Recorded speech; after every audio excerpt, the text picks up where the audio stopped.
Namo Aditafa. Thanks so much for joining me for our daily practice check-in. Listen, listen, listen. This wonderful sound calls us back to our true home.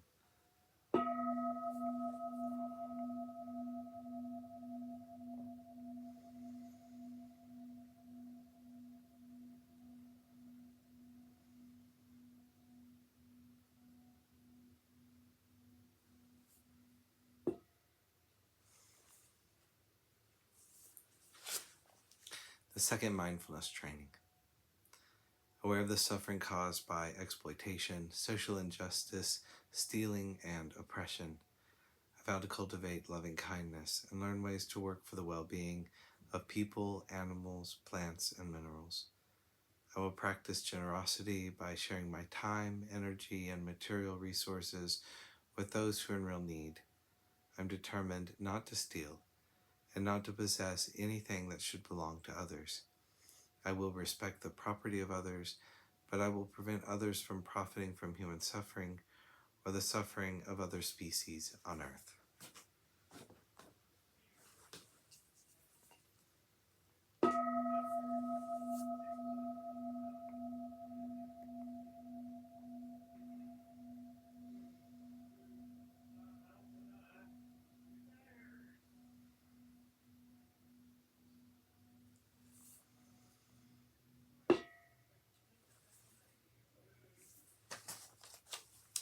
For our Dharma lessons, we're reading More Than Mindfulness, Widening the Field of Practice by the Monastics of the Thai Forest Sangha.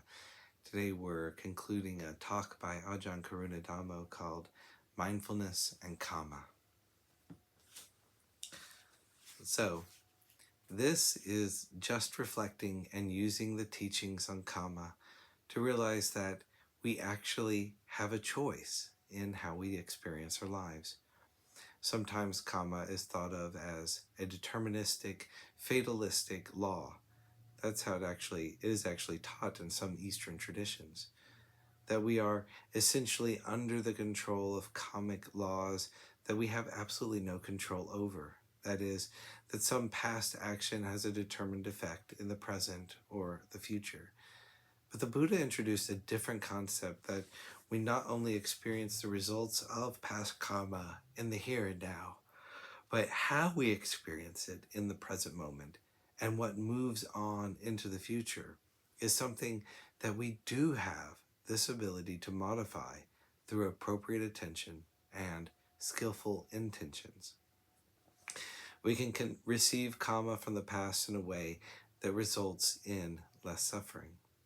We can then generate skillful actions, skillful karma, to ameliorate the effect in the present moment and to produce a positive effect for the future.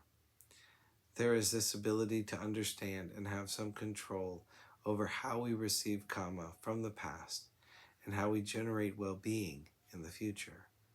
This is how it differs from that deterministic view. The more we bring in mindfulness and clear comprehension, the more we will naturally choose the skillful forms of action. So, karma is a law to be reflected on and to realize that it's not just a theoretical statement from the Buddha.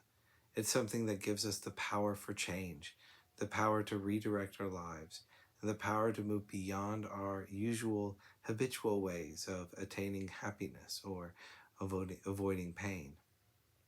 To be able to act clearly and with good intention to create positive effects, and also to really focus developing that karma that leads to the disbanding of karma and the realization of the unconditioned.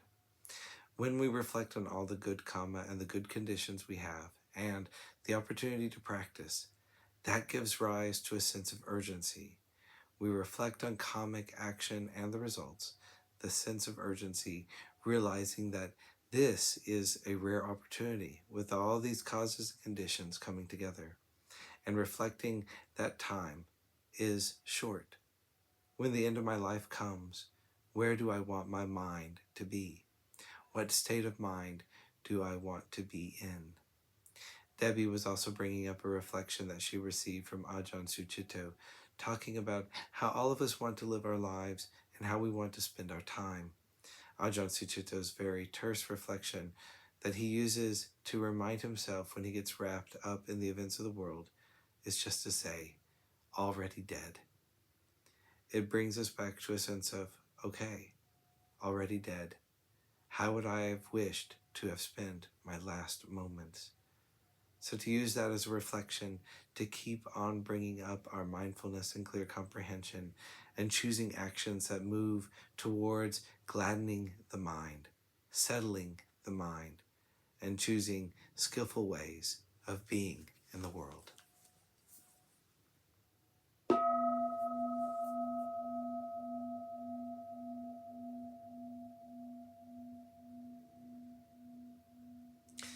May all beings be well. May all beings be happy.